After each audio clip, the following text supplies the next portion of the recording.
Hey Arnold has become a 90s icon. The experiences that came with growing up in a boarding house with unpredictable grandparents as well as a mix of strange residents and a diverse cast of neighborhood kids made for a pretty amazing coming-of-age cartoon. From friends to bullies, heroes to villains, and a handful of downright weird individuals, the show had quite a spectrum of morality. But at the end of the day, where exactly do all these characters fall? I'm Kyle with Wicked Binge, and this is Hey Arnold characters good to evil.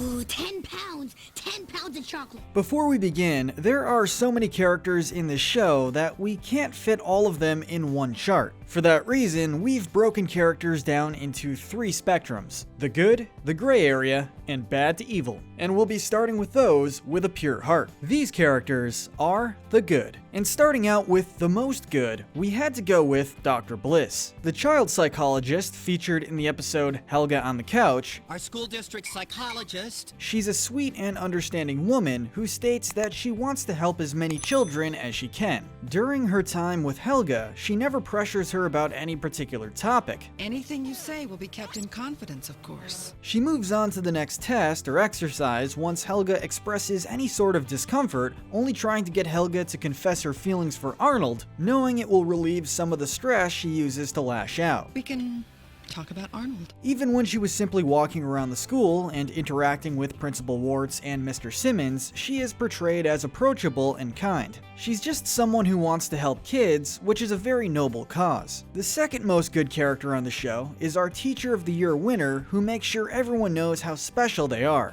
Mr. Simmons. Compassionate and friendly, he's mostly known for his progressive teaching methods. He does his best to make sure that each student knows they have value. And Phoebe would make an excellent neurosurgeon. We often see him go above and beyond to check on his students and their well-being. When noting Helga and Harold behaving oddly after the aptitude test, he goes back to recheck their tests and set things right. I'm deeply sorry for the heartache this must have caused you. He's also seen going to Phoebe's home after she embarrassed herself at an assembly, letting her know that her mistakes don't define her. I promise you, you will overcome it. And while he states he treasures getting to know Helga through her creative writing assignments, he also makes sure to not embarrass her in front of the class. I can't tell you who wrote it because it's signed anonymous. You have to respect a guy who knows his own weaknesses and admits when he's in the wrong. When we first meet him, he's portrayed as forgiving, which could be a way of showing how easily he is to be pushed around. But it also works to show that he knows everyone makes mistakes and is willing to give everyone a second chance. The bronze medal of good goes to Miss Felter. While we didn't get to know her as much as we got to know Arnold's obsession with her, she was a patient and passionate educator. We see our fair share of teachers in the show that seem to only be in it for the paycheck, and Miss Felter, while only a substitute, is certainly not one of them. Every one of you might be a poet, but you don't really know it. If she was meant to be a permanent member of the PS 118 staff, she definitely would have helped the school become a more welcoming place. And there's something to be said for being so understanding when Arnold showed up at her house. Finally, we get to the title character of the series, the ever-optimistic football-headed hero, Arnold. Now, I'm sure many are shocked to see that he's not first on our moral scale. We do have our reasons for placing him here. Arnold is without a doubt a good-hearted kid. He always strives to be better than he already is and encourages others to do the same. These big, scary 5th graders? How bad can they be? He's gone out of his way to tutor Torvald, got Dino and his partner Don to work together again, helped Chocolate Boy, and that's just the tip of the iceberg. How do you feel? I feel great! As Gerald likes to say, he's a bold kid, but that doesn't make him perfect by any means. He's shown that he can be a bit too proud and can cave into peer pressure. After he was mugged, he was dubbed as a sort of Bruce Lee and became way too invested in using his newfound skills to intimidate and harass other people. And when Gerald and Arnold overheard Charisse using Jamie O for his money, he was quick to agree the two of them shouldn't get involved so Jamie O would keep doing nice things for them. The thing is though, Arnold always admits to his mistakes, and that takes a lot of integrity. I guess you're right, Gerald. You'd better tell him the truth. Part of the reason why Arnold is such a lovable kid is because he knows the world is full of bad things and chooses to be good in spite of it. And it takes a stand-up guy to see the good in someone like Helga when she torments him on a daily basis. Next, we have Arnold's parents, Miles and Stella, explorers shrouded in mystery until the second movie was released. It's easy to show a little resentment over how they left Arnold behind with his grandparents. Tell me the real story this time, Grandpa. However, it's understandable that they couldn't ignore someone pleading for help. Miles and Stella both wanted to help people as much as they could. Miles used his anthropology to study cultures and improve how people live their day-to-day lives, while Stella was a doctor and botanist who wished to find as many medicinal uses for plants as possible, getting better healthcare for everyone. I want to bring healthcare to all people, no matter where they live. They weren't only pure-hearted angels by any means, though. Miles was often teased about being a naive romantic, and his clumsy nature meant he was more trouble than his fellow expedition partners were ready for. And Stella resembled Helga in the way that she had a short temper and could be prone to resort to violence, threatening to punch Eduardo for sending them on an unpleasant hike. And despite all their good intentions, they did leave Arnold at an age where he was only vaguely aware of what was happening, leaving their son with abandonment issues and depression every year on October the 5th, the anniversary of their departure. Next is Harvey. You may wonder why he's ranked so high among the cast, but the answer is simple. He's never really shown in a negative light. My chickens need some room to roam around, you understand? He takes time out of his day to chat with the families on his route and is shown to be a community-oriented guy. The only reason why he isn't ranked higher is because we don't get to know him as much as we do the rest of the cast. But he does stand out in his own way, always relaxed and even offering Gerald advice on how to deal with his voice changing after his tonsils were removed, knowing exactly how Gerald felt since it happened to him. So remember, you're still Gerald. Moving on to Mr. Green, an upfront business owner, he's quick to rally with the community.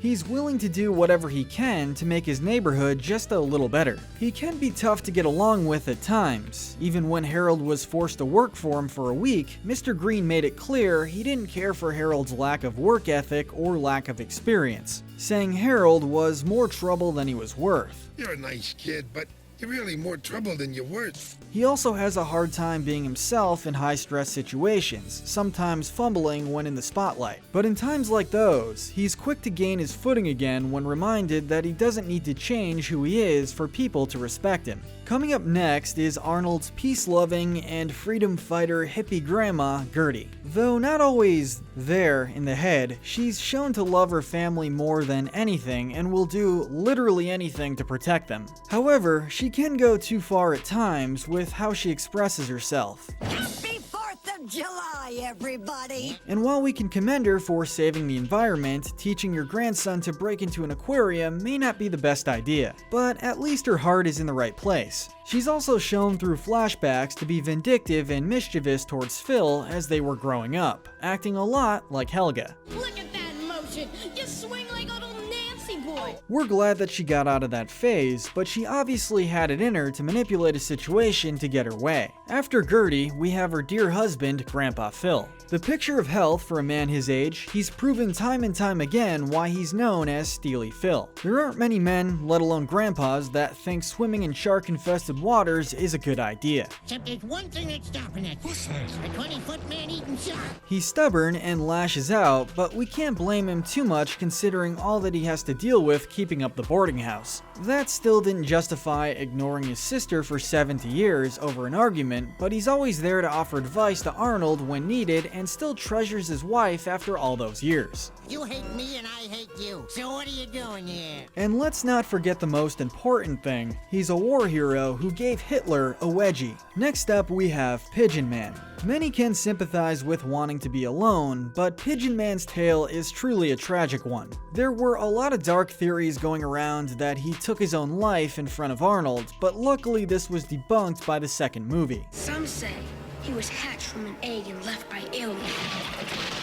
A good thing, since he made a point to send a message to Arnold about how he appreciated our hero's company. Maybe the reason it's so easy to accept Pigeon Man's ways is because we've all felt isolated at one point or another because of our own interests. It's really rough that he lost his friends just because he became intrigued by birds and wanted to help them. My friends thought I was weird, so they stopped talking to me. He's someone who is gentle, caring, and in many ways broken. But he leaves Arnold with the advice, fly towards the sun. And fly toward the sun. Next, we have the eldest Pataki daughter, Olga. The overachieving and award-winning daughter has made a name for herself not only in college, but all over the neighborhood. She can fall too far into depression if things don't go exactly her way, which can make her a little annoying at times and even seem childish. When you get old, the brain cells are the first things to go. But she has revealed that she only succeeds so much because she feels pressure to do so from her family. With two parents that were merciless in their youth in everything they pursued, it makes sense that Olga would push herself past her limits in every field she could to make her parents proud.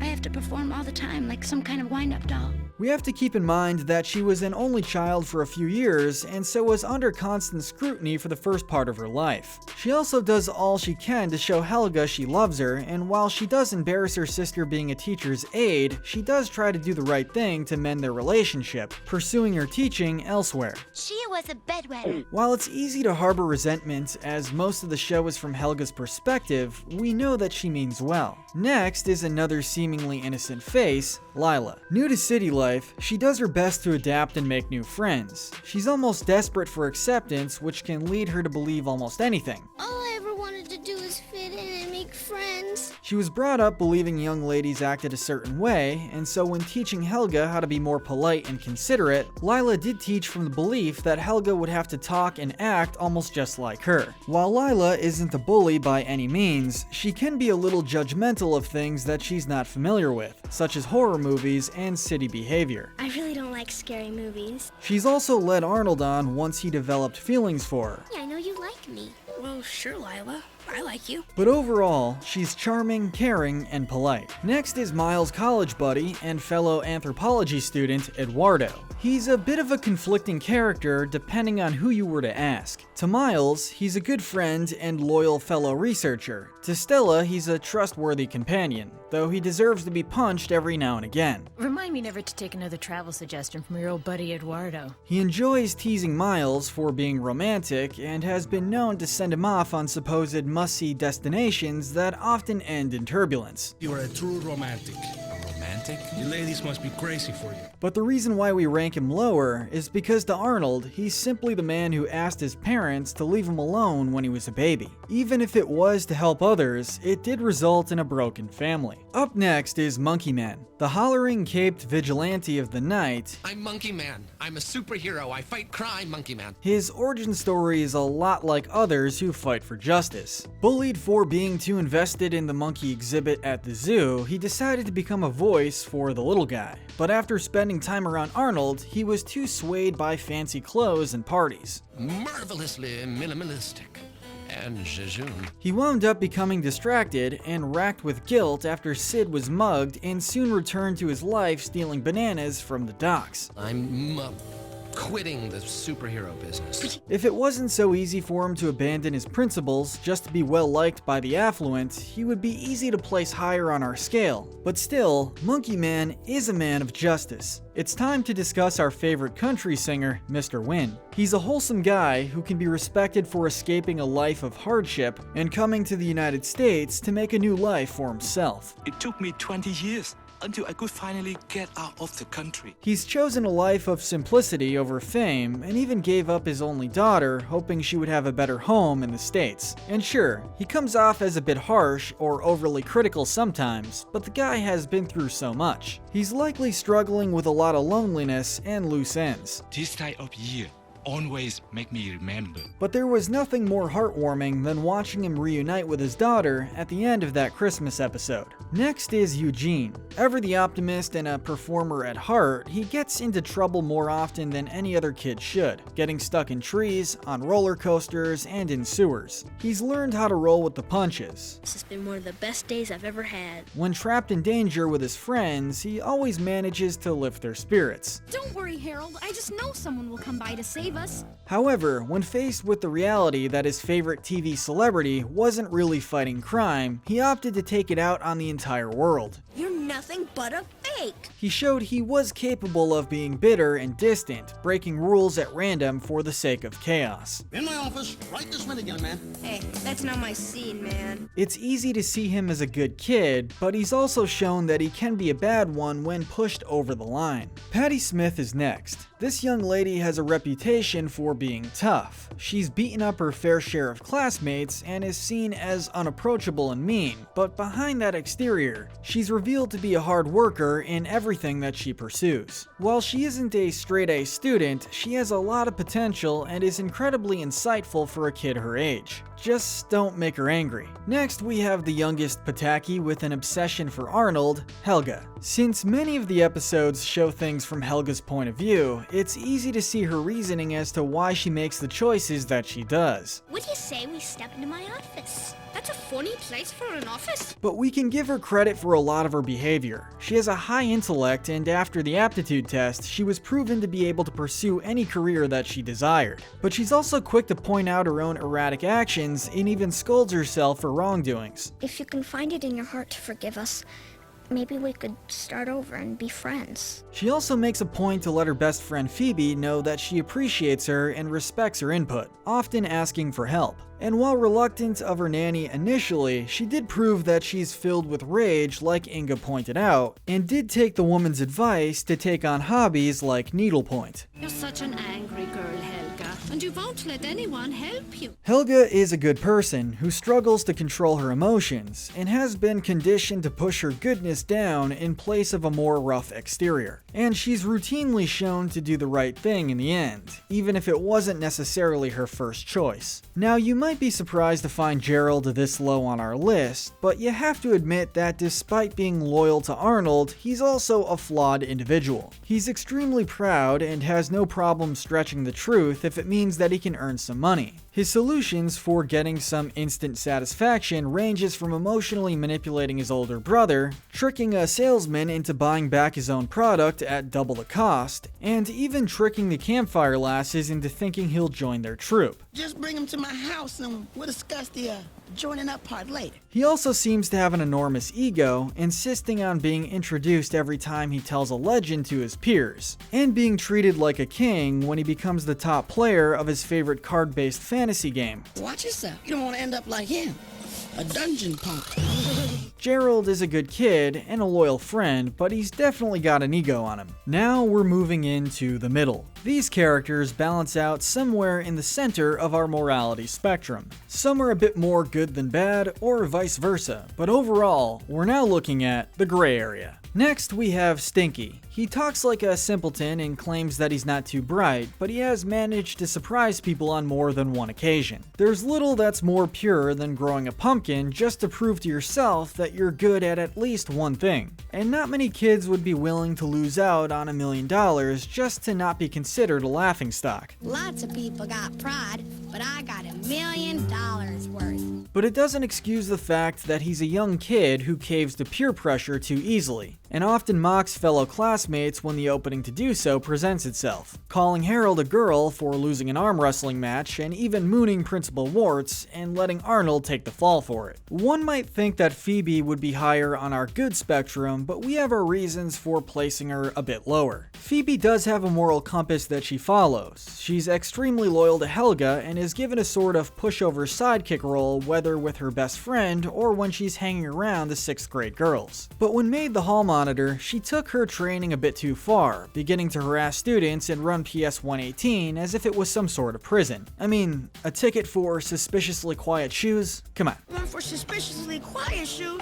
She's also shown that she'll do anything to succeed, plagiarizing a poem in order to win a trophy of Emily Dickinson. Thank you, Phoebe, for bringing that moment of beauty into all of our lives. And of course, we can't forget the time that she lied about her leg being broken longer than it actually was, in order to make Helga be her servant. With a little bit of guilt, Phoebe did eventually confess to her wrongdoings in those cases, but just the fact that she did them at all shows that she can be a little merciless. Oh, Oh, I'm sorry, Helga. I should have just told you how I was feeling in the beginning. Harold was a tough character to place. He's really no worse than most kids his age and has shown his soft side every now and then. But he can be selfish and will typically do anything for instant gratification. He had been caught shoplifting from Mr. Green, attempted to run away from home to avoid becoming a man, and mocks his fellow classmates as well as threatens others with violence just to make up for his own insecurities. What are you playing, your little wussy kickball game? And more times than not, when someone stands up to him, such as Stoop Kid, he immediately reveals himself to be a coward. But Harold does grow to be more mature as the series progresses, and his struggles with his weight are a huge source for his insecurities that cause his behavior. Next is Torvalds, the held-back delinquent at PS 118. At first glance, he's your regular bully. He takes lunch money and harasses the younger classmen whenever he can. However, he does want to make his mother proud and eventually listens to Arnold's advice during their tutoring sessions. I just wish once in my life I could be half as good as my mom thinks I am. He even pops up later to help Arnold's team play football against Wolfgang and his friends, so the kid may not be too bright, but he is definitely loyal. Next we have Susie. She's a dedicated and hard worker, but we've placed her lower for encouraging Oscar's lifestyle. Her life would be easier and quieter if she didn't convince herself to take care of a grown man with a paper route. I'm sorry, Oscar. I'll get it in a minute. But I'm hungry now. I know. One could argue that her love for Oscar means that she has a pure heart and she deserves more credit. But we say that her subjecting the rest of the boarding house to Oscar's antics is not worthy of any praise. Our next slot goes to our short demolition man, Ernie. He takes a lot of pride in his work and is a friendly instructor to Phoebe on career day. I'm giving you an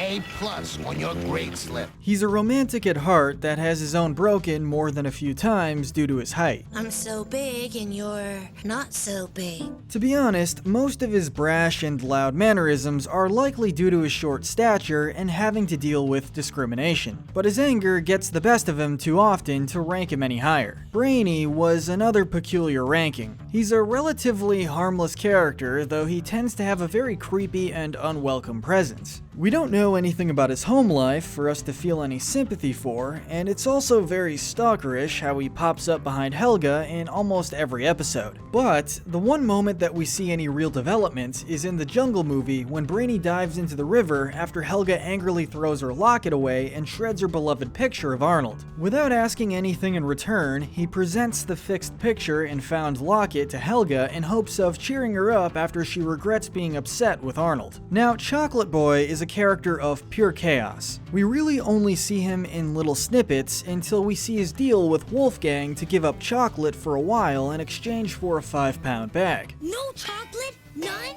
2 weeks? It's during this time with Arnold that he realizes the only reason he ate chocolate was because he was sad about losing his nanny. Yes! I miss my nanny!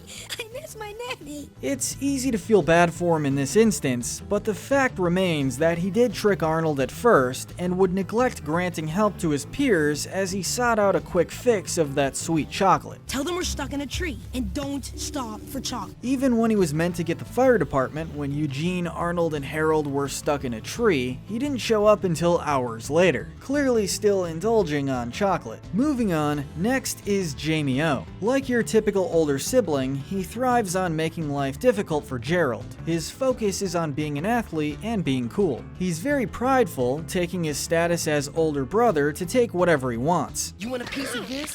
But we can give him some credit for confronting Gerald when he finds out Chloe was using his younger brother. He even confessed that he was more malicious than needed and promised to be kinder. I'm gonna try to be a better brother, and I'm gonna try and bug you a little less often. It's not clear if he keeps that promise, but it was a step in the right direction. Curly has made a strange name for himself. He's often delusional, extreme, and displays almost frightening behavior. His obsession with Rhonda practically borders on criminal, with his only saving grace being that he eventually let their fake relationship end in a way that still made Rhonda look good, so she wasn't hated by their peers. That's right, folks! Rhonda's my girlfriend! Still, it's hard to ignore him breaking animals out of the zoo and creating a hostage situation at PS 118. Let's get out of here. Oh no! Not until I have a deal in place. With all that said, I think Hurley has serious mental issues, and his acting out stems from him being either under or over medicated. Stoop Kid is one of those characters who is hard to forget. He didn't have any real goals and just wanted to sit on his stoop. Arnold helped him to get off his steps and actually live his life. But beforehand, he was known to be incredibly aggressive and even violent, insulting and threatening anyone who walked by. Get away from my stoop! That's right, you! This is my stoop! But even when he was talking about how Arnold helped him in the second movie, he admitted that he only wanted to leave the stoop to harass more people. Stoop Kid has anger problems, to say the least. Sid is next on our list. He's often seen as a partner to Stinky and Harold, but why is he ranked lower than his two comrades? Well, because Sid is a mess. He's a coward, always looking for the easy way out. He won't admit to being wrong unless his mistakes are shoved in his face, as when he accused Arnold of keeping the money they found, or when he lied to Lorenzo about Arnold's room being his own. Welcome to my room. He's also vindictive, wanting to punish Warts for being unfair. Seems I unintentionally killed my school principal with the mystical powers of this doll I carved out of silver. Sid might have the potential to be a decent kid, but he's a follower and a coward more times than not. Next is the man who is determined to win no matter what, Coach Wittenberg. To say he's full of himself is an understatement, almost choosing an ice hockey game over his wife, and destroying students and their self-esteem as he tries motivating them. You're all pathetic! Now drop and give me 10! He's not exactly the most beloved man in the series. We'll give him some leniency since he does try to incorporate Arnold's advice, showing his more sensitive side and purposely throwing a game to prove his love for Tish. Next is our fashionista, always the modest and humble one, Rhonda. Proud of her rich background, she is brought up to act better than everyone else. It's easy to disregard her, labeling her as a spoiled princess type, but she is expected to act arrogant and superior. Any screen time given to her parents easily shows that sort of environment she's been raised in. She does have her moments where she rises above the princess label. Being marked as a geek, she fought to get geeks to be treated like equals at PS 118. After which, we do see a change in how the cast interacts. If Rhonda Lloyd has to be a geek, then the rules about geeks are gonna change. She also defends Patty after they spent time growing close together. Rhonda takes up plenty of causes, but the only reason this doesn't place her any higher on the morality scale is because she only takes up a cause if it benefits her in some way, or if she finds the opposing force personally offensive. Now crawl back under the rock you came out of, you slug. Moving on to the king of swing, Dino Spumoni. A household name, it makes sense all his success would go to his head, but he's also demonstrated a sort of mafia mentality. Even telling Arnold if the football-headed kid exposed how soft a guy Dino was, he would have to have the kid whacked, and saying that it was nothing personal, he was just old-fashioned. And if you tell anybody different, I might have to have you capped. Nothing personal, it's just I'm old-fashioned. But he does thrive on making people happy, and even appeared to save the Circle Theater, claiming it as where he got his big break. Now, we are officially moving into the immoral territory. These characters start out as having significantly more bad than good character traits. Some are downright immoral all the time, and the worst are evil. These characters are the bad and the evil. Starting out the bad characters, we have the grumpy and strict Principal Warts. He's your typical no-nonsense guy. His whole life seems to revolve around PS 118, having almost no idea how to behave anytime he's not at the school. He's stubborn about rationing supplies and is quick to insult the students in a way that would be considered unlawful or grounds for firing nowadays. I'm gonna ram the door, grab a kid, get him in a headlock. He has been shown to meet teachers halfway occasionally, but the moments are few and far between, with often the students finding a solution on their own. One of his worst acts is interrogating Arnold over witnessing the mooning incident. Do you think exposing portions of your anatomy to your school principal is funny? Threatening to ruin his permanent record for not ratting on his friends. An act of great courage and integrity from Arnold. Miriam Pataki is certainly not going to win any awards for Best Mom. While she's not evil, she is a neglectful parent, usually not without a smoothie nearby, which, let's be real, is likely booze. In fact, her behavior, her lack of energy and slurring words, suggests that she has a problem with pills as well, and she's probably mixing the two vices. She was a very accomplished individual before becoming a parent, making the comment when Olga announces her engagement, "Don't make the same mistake I made." Don't make the same mistake I made. Gee, Olga. Since the show is portrayed through Helga's point of view as often as it is through Arnold's, we see more of Miriam's faults. She forgets to make her daughter lunch and take her to school. She sleeps through the day and has become very lazy and unmotivated over the years. What a nut job. I need a smoothie. Then there's the obvious point that she's made her younger daughter feel like she's less loved than her sister, which, even if it was unintentional, is still awful. The only thing that we can really say in Miriam's defense is that when she's running the Beeper Emporium and sees how she's neglecting Helga, she immediately leaves the workforce to return home and be more of a parent. So what do you say, dear? Can we go home and give it another shot? It doesn't make up for all the neglect, but at least it shows some self-awareness that makes us believe she might change for the better. Next on the list is the big man himself, Big Bob. Loud, arrogant, indulgent, selfish, Bob has few good qualities. Now get your platoon in here and tell me what happened before I explode. But he is a good father to Olga, I guess. But why the heck can't he show that support to Helga as well? Like his wife, Bob is terribly neglectful, and his personality is far more confrontational than his wife's. Now this float has to scream beeper at the top of its lungs. There are some moments where you can see him really try to reach out to Helga, even buying tickets to a show he mistakenly thought she wanted to see in order to be closer. He even eventually confesses to the float he was awarded for being Arnold's idea at his youngest daughter's prompting. This whole thing was the idea of my daughter Helga's little friend Al.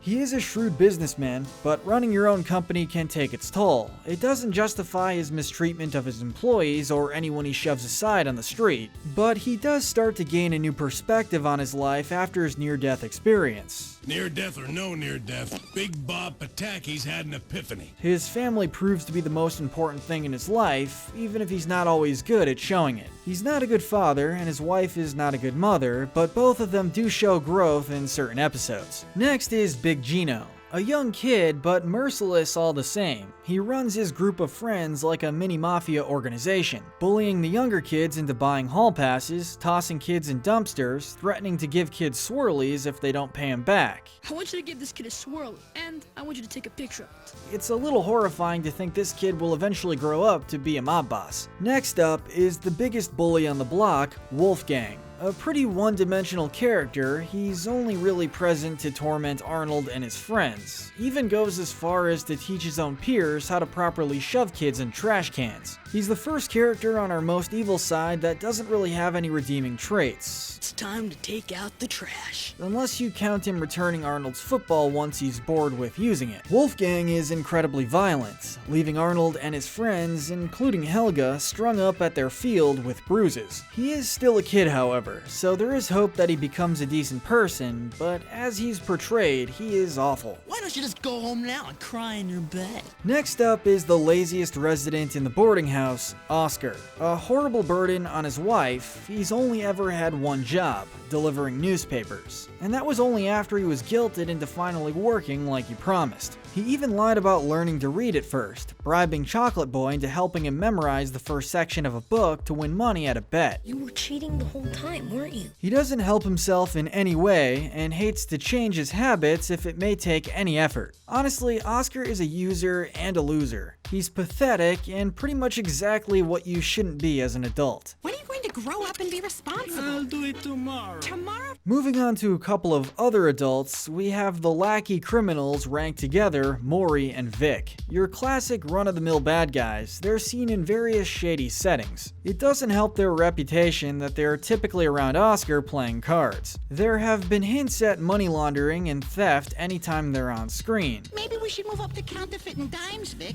Oh, What are you, a big shot now? Really, the only decent thing they seem to do is refuse when Oscar tries to bet the baby during one of their games. Bob's coworker, Nick, is next on our list. Willing to do anything for money, he gives off the vibe that he would kill his own mother for a good business deal. I'm driving this bulldozer into the tree.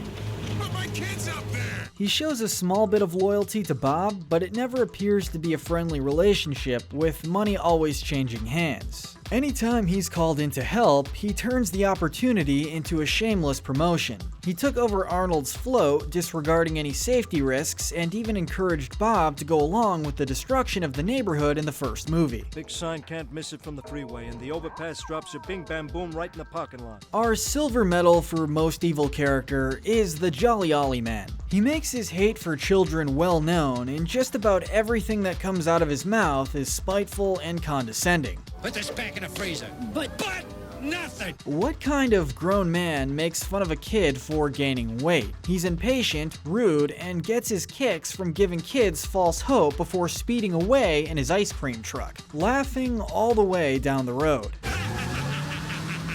He genuinely enjoys terrorizing little kids. It also doesn't help that he's clearly unstable, thinking his dog is laughing at him, and even goes as far as to impersonate a woman and steal the Packard just because he thought Phil ran him off the road on purpose. Then I borrowed it and painted it red! This guy is deranged, mean-spirited, and angry. What an absolute psycho. And finally, we're at our most evil character, Alphonse Perrier Duvon Sheck, the main villain in the first Hey Arnold movie. This man went beyond corrupt businessman, vowing to destroy the neighborhood and burning the evidence that would protect that part of the city as a historical landmark. He has no problem with hunting down anyone that interferes with his plan, even if they're only children. My guards will now lock you away where you won't cause any more trouble. And who can forget how he actually tried to run Arnold and Gerald over at the end of the movie. Thankfully, his tires had been removed, so he was unable to do so, but that still qualifies as attempted murder. And that's enough to merit the gold medal for most evil character in Hey Arnold. So that's the ranking. Dr. Bliss, you're an angel. And Mr. Sheck,